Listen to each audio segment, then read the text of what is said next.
thank you for this opportunity to join this event and share some Torah that I hope you'll find relevant. I was asked to say something in the line of Chasidut, so let me try to do that. I'm actually secretly a Chasid. I get fired if I admit it more broadly, but let me share with you something very deeply basic to the Hasidic tradition, which of course is basic to Torah. Mofson spoke about the rejuvenation, the reanimation of Torah from depths of darkness. So let's think about that. There are very few ideas more intrinsic to Hasidus than that idea. So let me try to express this. You know, I'm sure you know that Hasidus is based on Kabbalah. All of Torah is Israeli, that is the inner genetic material of Torah. And Hasidus brought that out in a particular way, in the way of Avodah, Avodas Hashem. Tanya is a Sefer Avodah.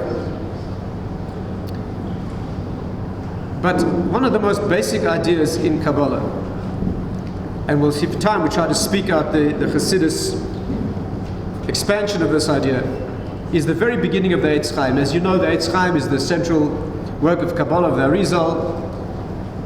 Very difficult work.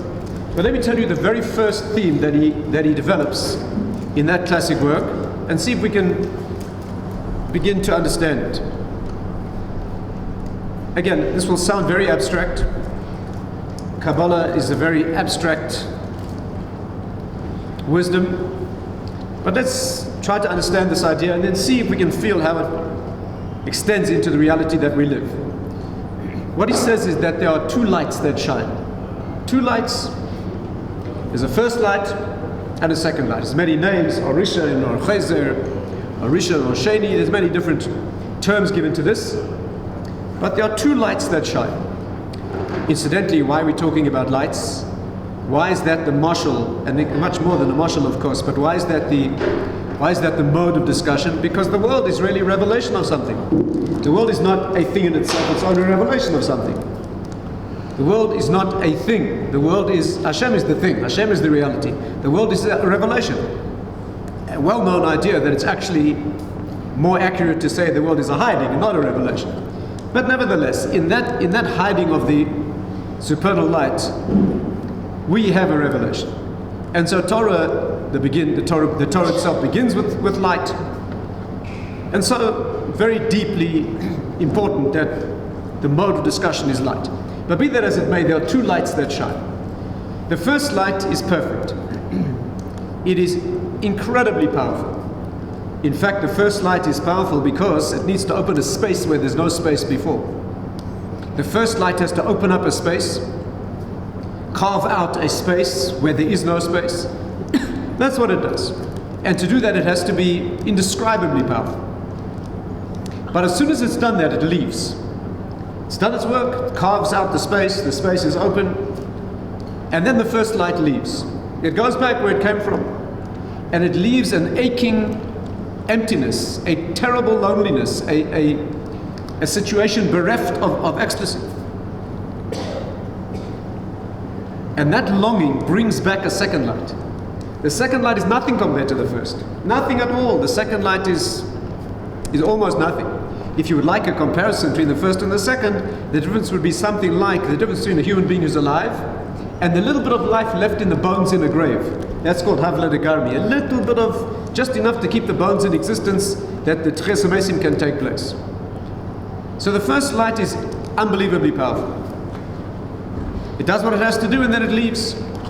But the point of the exercise, the whole point of this process is the second light. The second light is nothing, almost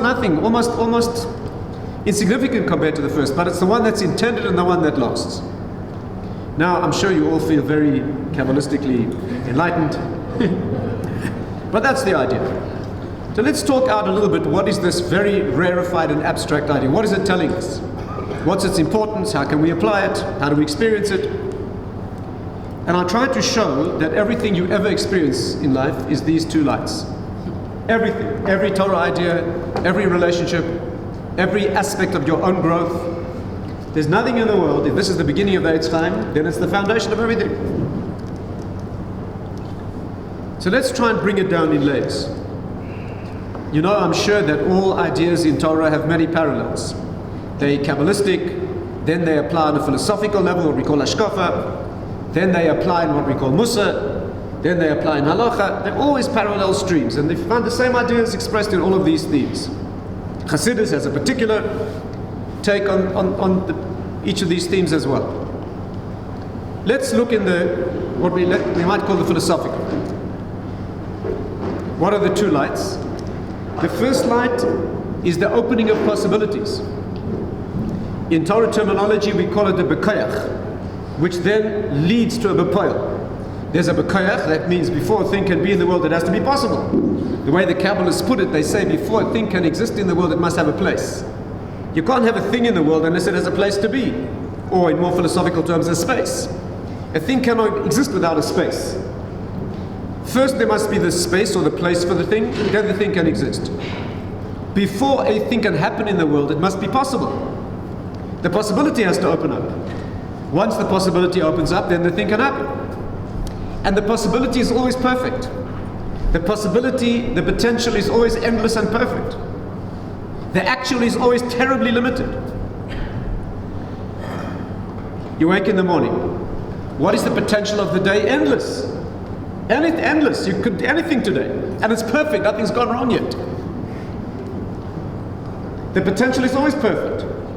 At the end of the day, when you collapse exhausted, at the end of the day, how much of those possibilities did you actualize? Almost nothing. Out of all the millions of possibilities you are, but that's the one that's real, that's the one that lives, the rest disappear. So the first stage, the first light is the light of endless possibilities. The Bukayach. It's perfect, it's powerful, it's endless, it's infinite, there's no limitations. But it gives way, it leaves, it's supplanted by the real. And the real is only Another way this is put in our sources is that the first stage is male and the second is female. The male is always endless possibility. The phase of the male is always endless perfect possibility. The female is always the finite, limited, constrained, narrow form of reality. When a child is conceived, what does the father give? Half a genetic code, that's all. And by the way, he gives those by the billion. I'll never forget the experience as a medical student of having to dissect a human embryo. You see that the organs that form seed, they begin as part of the kidneys in the embryo. They start moving down in the body to be form organs. In the male, they become organs that form seed by the billion. In the woman, the ovary forms eggs one at a time. And the way a child is conceived, billions from the male meet one from the female. The male is a hopeless overabundance of wannabe hopefuls. And the female is the one that becomes real. The male is the potential. In Hebrew, the word for female is nikeva. Nikeva means to make specific, to make limited. The Kabbalists say that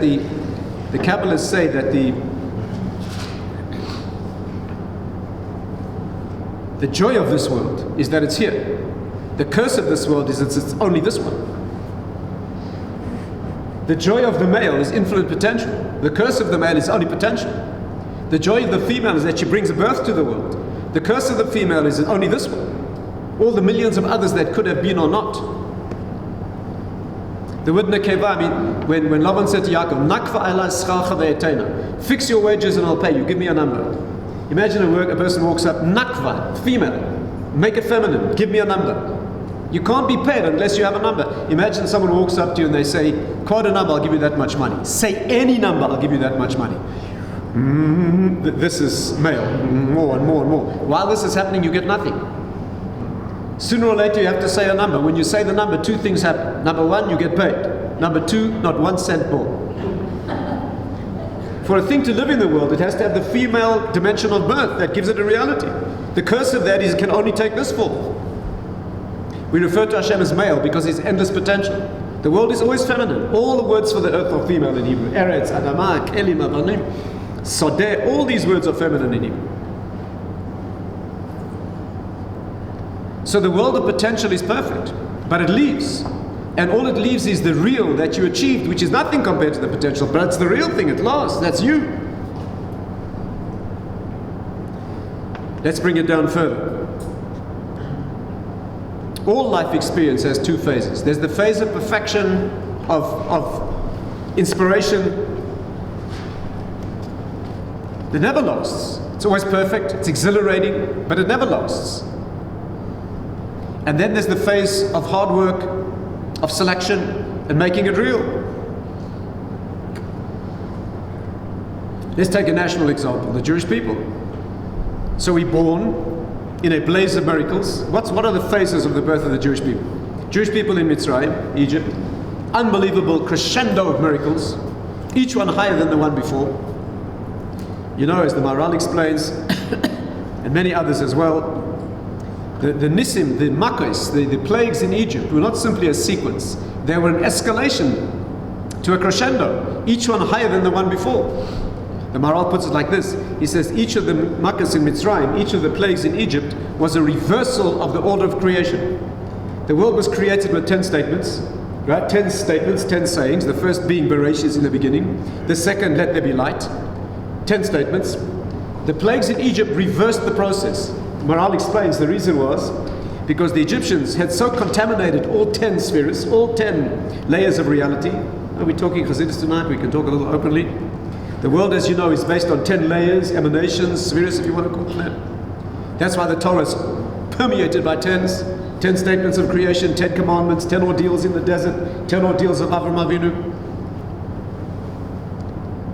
The world was built in 10 stages from an infinitesimal dimensionless point called Bereshit, then a revelation called light, and 10 layers. The Egyptians had made so toxic and contaminated so badly all 10 layers of reality that they needed to be peeled away. When you have many layers and you have to peel them away, you peel them from the outside in. So each Makkah, each plague in Egypt came to purify one of the layers of reality that the Egyptians had damaged. So they reversed the order. The first statement of creation, Bereshit, pure beginning. What was the last of the plagues in Egypt? Destruction of the firstborn, killing of the wrong sort of a beginning. The second statement of creation, let there be light. The second last plague in Egypt, the plague of darkness. Think about it, it's an amazing thing. No time now to work through it, but when you get back to the 10th of those plagues, you get that final one, the firstborn are destroyed. You've reached back to the moment of Bereshit. You've reached back to a moment of creation where there's nothing.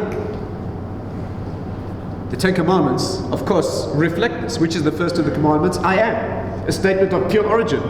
That's why in the Haggadah we say that the 10th Makkah in Mitzrayim, Ani v'lo malach, ani v'lo saraf, ani v'lo shlech. I alone. Nothing else, no intermediaries. Because you've got back to that moment of... So imagine that midnight when the firstborn are destroyed.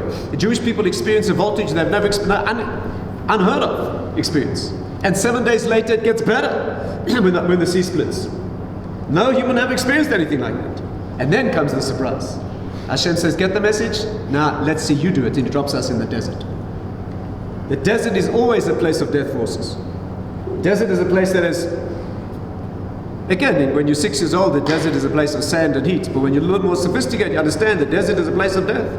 The Jewish people faced 10 ordeals in the desert and failed all of them. So first Hashem demonstrates the process, 10 plagues lifting you to an unbelievable crescendo of experience, and then he says, get it? Now you do it. And I'll meet you at Sinai when you've done it yourself.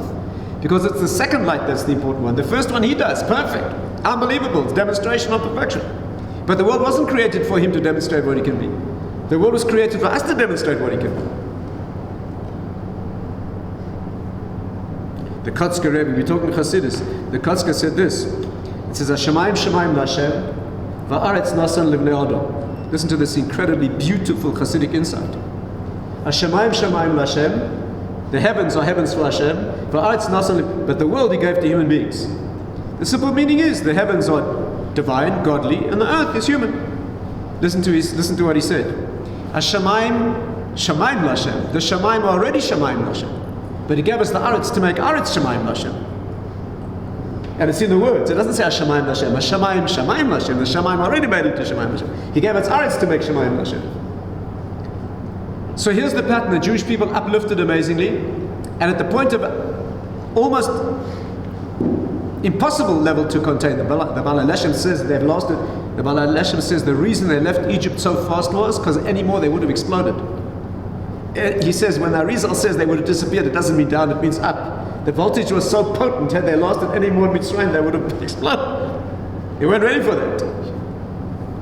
And then they walked through the desert. Now you put each painful step. Pesach means to leap over. You leap to the 50th level with no intermediate levels.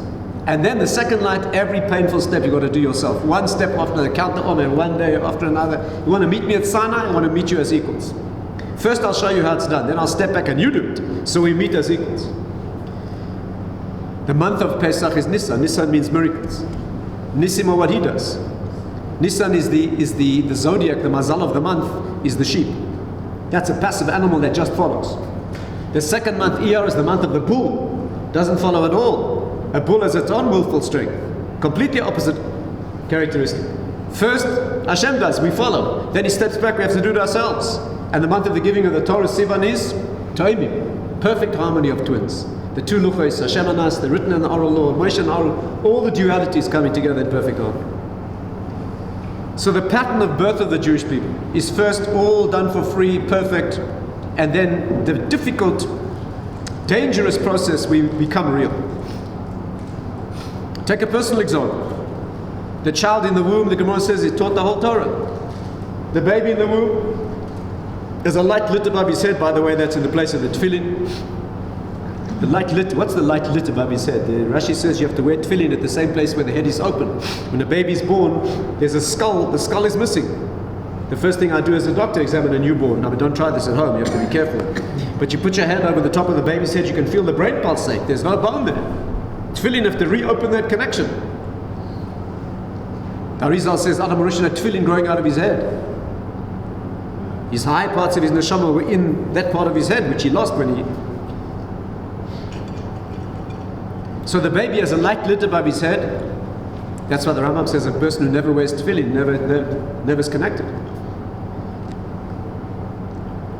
And he sees one end of the world to the other. He knows his future. He knows all of cosmic reality. He knows the whole Torah. And he's about to be born. He gets a blow and he forgets it all. Why would Hashem teach a child the whole Torah only to make him forget? The answer is first light and second light. The first light, the child's given it for free, automatically perfect totality. And then he's born, and the point of being born in the world is to make it yours. The point of learning in the world is simply to recapture a Torah that you once had for free. This is why when you learn something spiritually true, you don't have a sense of learning, you have a sense of recognition. You say, I know that's right. How do you know it? Because it's resonating with your own inner Torah.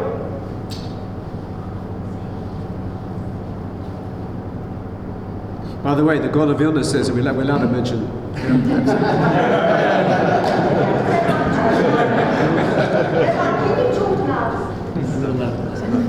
Come and sit here. The God says something amazing. He says, he brings a medrash that says that when a person dies, 3 angels come to greet you. 3 malachim come to greet you. One comes to add up all your mitzvahs, one comes to add up all your averis, and the third comes to see, what have you amounted to? If you're a man, it's essentially your Torah learning. If you're a woman, it's essentially your Torah practice in the world, the Torah's chesed, the birth that you've given to Torah in the world. Says the God of Vilna, as that third angel approaches you, the one that comes to see what you've amounted to and achieved in the world, as he approaches, you recognize his face. It turns out to be the one that learned with you before you were born. And now at the end of your life, he's come to see, that amazing chavrusa that we had together where I gave it all to you. And then you went out on your own to make it yours. Did you do it?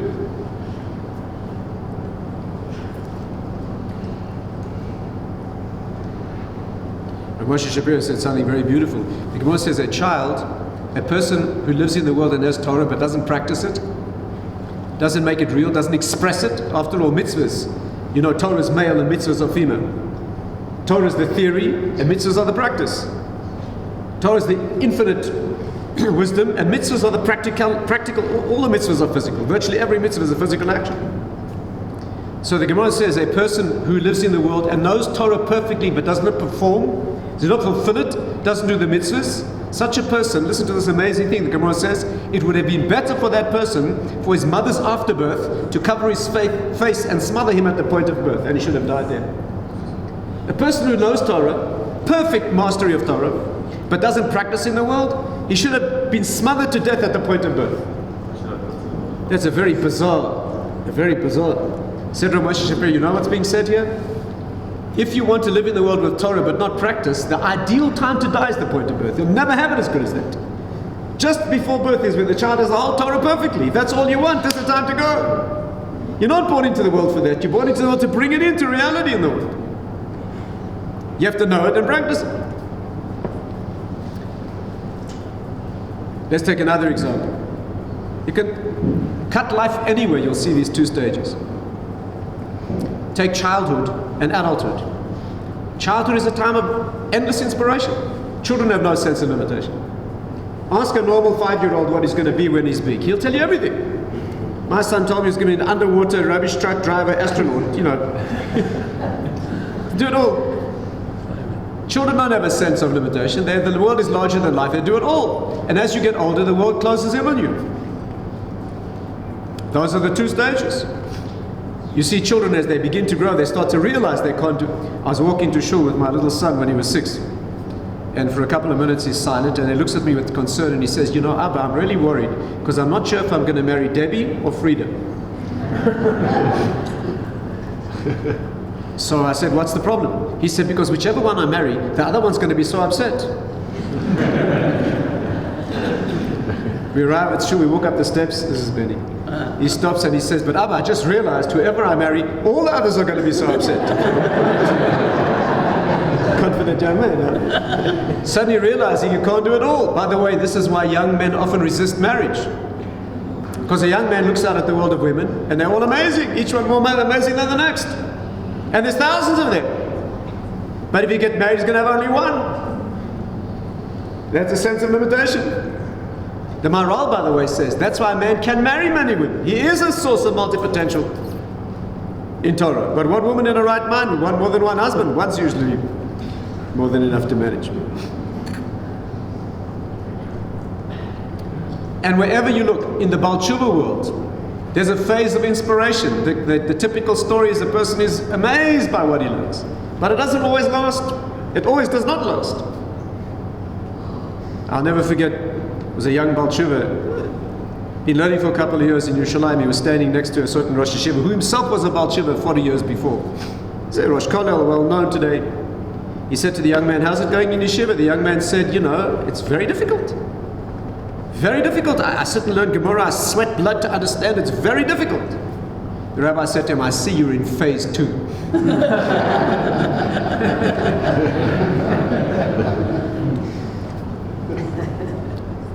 What about marriage?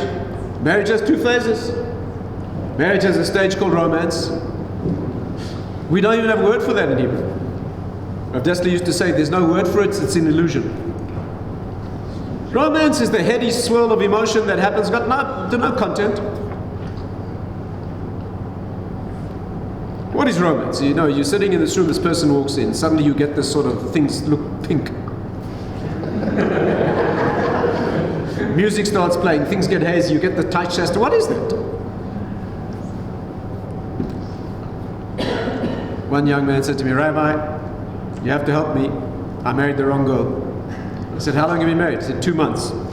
I said, why is she the wrong girl? He said, when we got married, I used to look at her, I couldn't breathe. Now, 2 months later, breathing fine.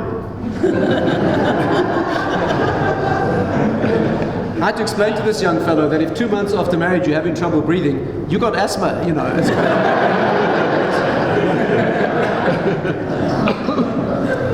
But that's how it is. Phase 1 is always amazing and inspired, but it doesn't last. By the way, one of the tragedies of our society is they teach our children, they paint them this amazing picture of romance and they label it love. That's wrong. Love is what happens after 30 years of giving to somebody. And so when that inspiration stops, they think they married the wrong person. We live in a quick fix generation. Everybody wants to be in the first phase. If you buy your child a computer, they're doomed. Doomed.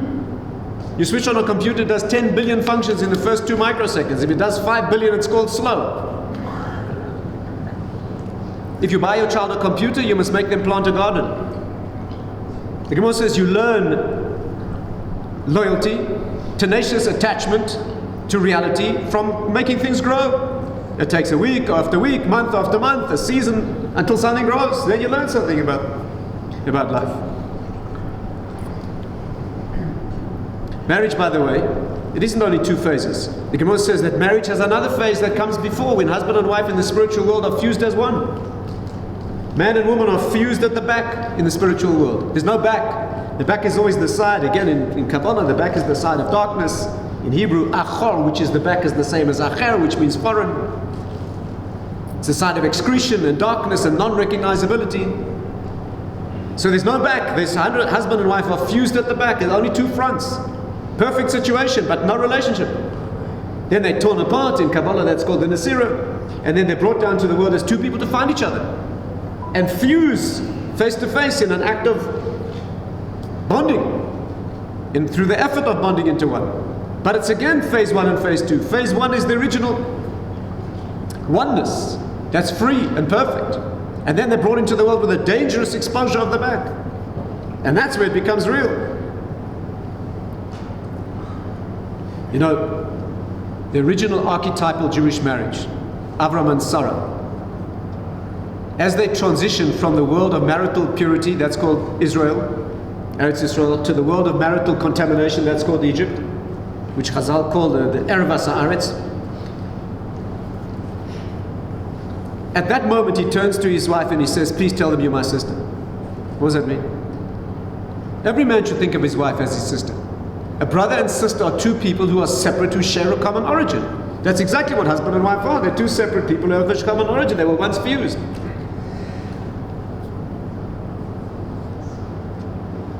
The Maharal says the world began by brother marrying sister. That's called Olam Chesed Yiboneh. That was the perfect marriage originally.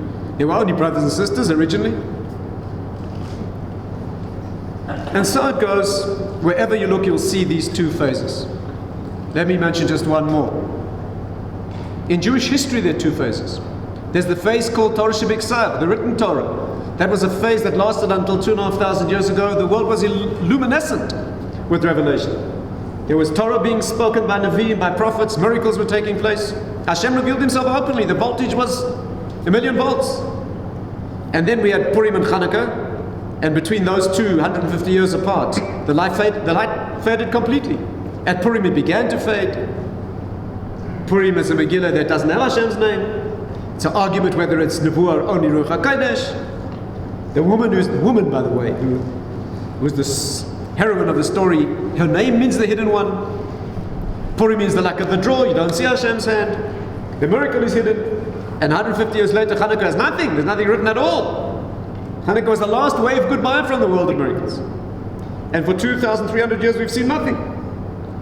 We are walking through the long walk through the desert of human history. The first phase, when Hashem revealed himself openly, there were no disbelievers, no unbelievers then. Idolatry was another problem of dealing with intermediaries, but there were no atheists then. Greece introduced atheism. When the Greeks brought to the world the idea that there may be nothing out there, because nothing can be seen anymore. And so history has two phases. Nevuah, Nisim, Torah Shebiksav, Hashem revealing himself openly. And for the last 2,300 years, phase two, what the Ramban calls walking through Midbar Ha'amim. The long walk through the desert where all we have is Emunah, which means a loyalty to an idea. Anyway, this is the theme. In Chasidus, you find time and again the idea that it's in the darkness that the great light can be shown. This is where we shine the light. The world wasn't created to demonstrate what he could do. The purpose of phase one is to absorb the voltage and get charged up. That's what you need, inspiration. That's what you get from your Rabbi. And then when the Rabbi leaves, when the world goes dark, then you walk through the desert. You have to make it shine yourself. The Rambam says life is like standing on a dark plain on a stormy night. You stand beaten by the wind and lashed by the rain and hopelessly lost. And at your moment of greatest despair, unexpectedly there's a flash of lightning. And that instant you see the road clearer than by day, and as you see it, the light disappears. And the rest of the night you walk through the storm on memory alone of a flash that you once saw clearly. Some see more flashes, some see less, but no one walks in them. But it's in the darkness that we get real. The person who doesn't understand gets depressed in the darkness. The person who understands, this is where you can shine your light. This is Torah Sheba'al Peh. You figure it out yourself. You create Torah. Anyway, in honor of the event, this is introduction to a theme that Chasidus, I would say, shone a special light on. Chasidus, you find that the darker the situation, the more Kedusha can be extracted from it. That's a remarkable Jewish idea. When a normal person would start getting depressed and giving up, that's where we come alive. Right? It's in the places of the potentially greatest contamination. That is where you can extract the sparks of Kedusha that will take us eventually from the original light that was perfect through a darkness to a light that once again will be perfect. Thank you.